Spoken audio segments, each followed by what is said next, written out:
1 in 6 homes in Sarasota County failed to sell last year. That's over 1,700 listings. Canceled, expired, never sold. Here's what most agents don't want to tell you or won't tell you.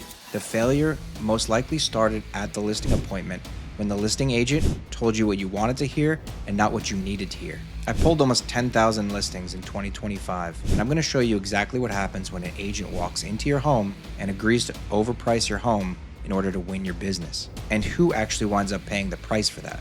And I'll give you a quick spoiler alert, you don't have to wait to the end of the video to see, is it's not the agent. Let me explain what I mean and exactly how this works, because most sellers don't even realize this is happening.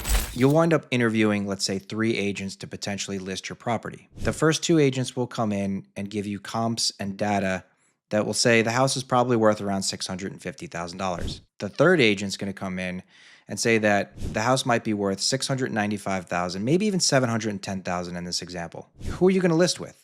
Well, human nature says that you're going to list with the person that gave you the higher price. Whether that higher price is actually what the market values your home at or not. We all want to believe that our home is worth more than what it may actually be worth. But here's what the agent knows and isn't telling you. They know they're overpriced. They absolutely know it.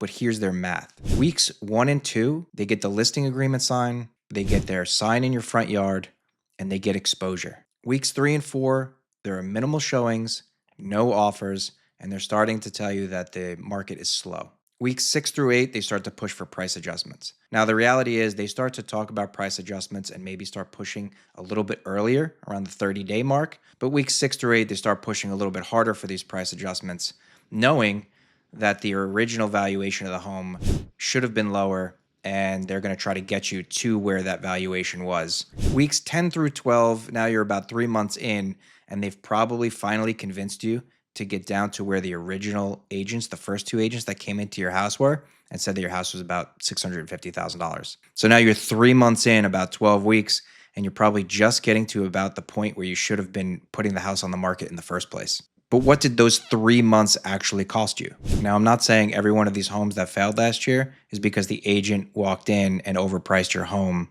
in order to win your business. If you look at the different price points from under $300,000 all the way up to over $1 million, you can start to see that as the price points and the price tiers go up, the problem worsens. Luxury homes over $1 million fail at about a 20% rate, and they're generally priced 24% over market value. Well, why is this? Specifically in the luxury market, there's a lot of competition. You have a lot of agents jockeying around trying to get larger slices of the market pie. So what's the easiest way to win your listing? It's to come in and tell you that your home may be worth more than it actually is. But here's the thing.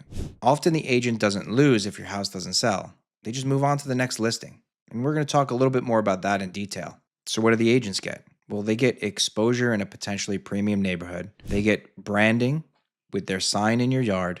They get to network with other agents who see their signs in their yard. They get to build an MLS portfolio. And ultimately, they get to build their business while your house sits on the market. Well, the seller gets wasted time, wasted money in carrying costs, a stigmatized property, reduced negotiation power, and additional stress and uncertainty. Homes that sell in Sarasota take a median 62 days on the market. Those that don't, 109 days. That's an extra 47 days before the sellers decide to give up or the listing expires. But let's break down a little bit further what's happening during this time. In the first 30 days, the agent gets the listing agreement signed, market exposure, the sign in your front yard. They may be doing open houses. And if they're doing open houses, now they're also building a buyer's list that may not just be for your house, but they're building business for other homes and potentially even other neighborhoods. What does the seller get? Well, the seller gets more carrying costs. And in this particular example, probably somewhere around $4,000, principal, interest, taxes, insurance. And they've also, more importantly, they've wasted the prime first 30 days of visibility on the market. Month 2, what does the agent get? Continued exposure, and now they've built networking opportunities with other agents and buyers. What does the seller get? Well, another $4,000 in carrying costs, and now people are starting to wonder what's wrong with the home, and the home is starting to get a perception. What's wrong with it? Month 3, the agent is now probably starting to push you harder to reduce the price to where the home probably should have been listed in the first place. Oh yeah, and they still have the listing. What does the seller get? Well, they have another $4,000 in carrying costs. The property is now stigmatized, and you have reduced negotiating power when an offer does come in. 41% of these homes that failed stayed on the market between 3 and 6 months. That's 3 and 6 extra months that you're paying mortgage, insurance, taxes, and utilities. You're just taking that away from your net proceeds. 109 days median time on market for failed listings. That comes out to be somewhere around $14,000 or so in carrying costs in this example. That's $14,000 away from your net. The financial impact of overpricing your home is clear. At 109 days median time on market before failing. In this example, you're looking at about $14,000 or so in closing costs for a home that never sold. So now you've gotten to the point where your listing expired or you became so frustrated that you canceled your listing. Well, 58%, almost 60% of those listings that failed or expired still have not gone back onto the market for sale. Maybe that's because they couldn't drop the price anymore. Maybe they lost trust in the process. Or maybe they became so frustrated with everything that they just decided they'll wait till the market gets better. But here's what you need to understand. The agent that came in and overpriced your home has already moved on. They already have another listing and they're already working back in the market again. And now you're stuck with the unsold home and the frustration of not being able to sell it. Of the homes that do go back on the market, there's a median reduction of about 15% from the original listing price. That's a significant reduction. Over 30% of the homes that did come back on the market and finally and eventually sell had to reduce their price over 15 to 25%. Of the homes that did sell originally when they first went on the market, less than 20% of those got their asking price or above. 25% were within 95 to 100% of the asking, and a little over 20% were between 90 to 95% of their original asking price. A significant amount of homes had to reduce their price. But to me, the number that's most shocking is that almost 20% of homes had to reduce their price 15% or more. The median sold price to original listing price is 93%. So generally, you're looking at about a 7% reduction from your original listing price if you were successful in selling your home originally. So think about this in our original example. You're on the market for about 3 months. You probably reduced your price once, twice, maybe 3 times, and then had to reduce your price on average another 7% to get the house sold. How far below the original listing price when you decided to go with the third agent are you now? Now, I'm not saying that these agents that came in and overpriced your home aren't trying to sell your home.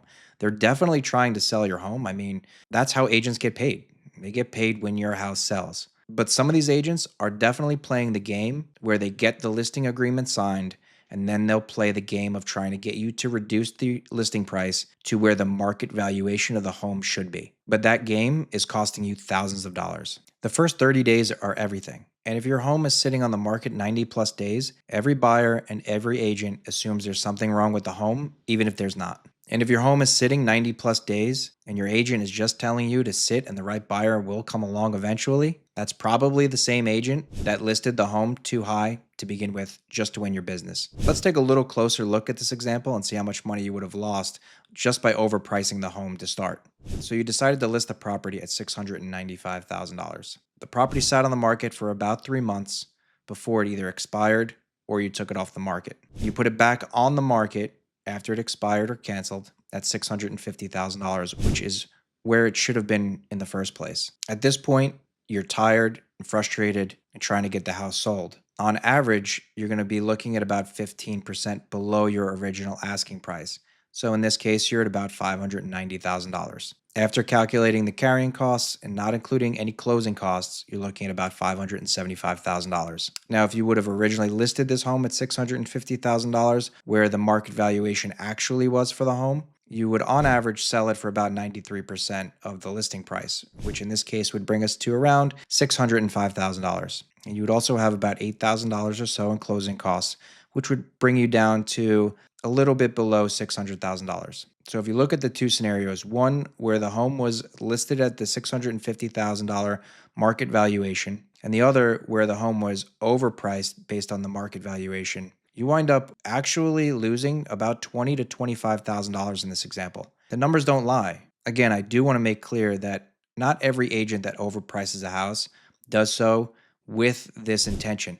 Some of them actually do believe in optimistic pricing. Some of them just don't want to have tough conversations, and others are just inexperienced. When you sit down with me for a listing appointment, I may not always tell you what you want to hear, but I will tell you what you need to hear. I'm going to explain to you what the market is actually doing, and I'm going to tell you where we need to price your home in order to sell it based on the market data today. I'll be the honest voice in the room, and I'll be the one that's able to get your house sold without wasting your time, money, or the opportunity. My job isn't to win your listing, it's to sell your house. And there's a big difference between those two. If you're thinking about selling, or maybe this data is just hitting a little too close to home, let's have a real conversation on how I might be able to help you.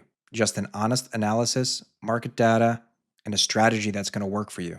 And if this video helped you understand what's actually happening in these listing appointments, share it, because there are a lot of sellers that are about to sign a listing agreement this week with an agent that's not the right agent and not at the right price. If you want more market analysis, or maybe you just want to know what's going on in the real estate world, subscribe below, and thank you for watching.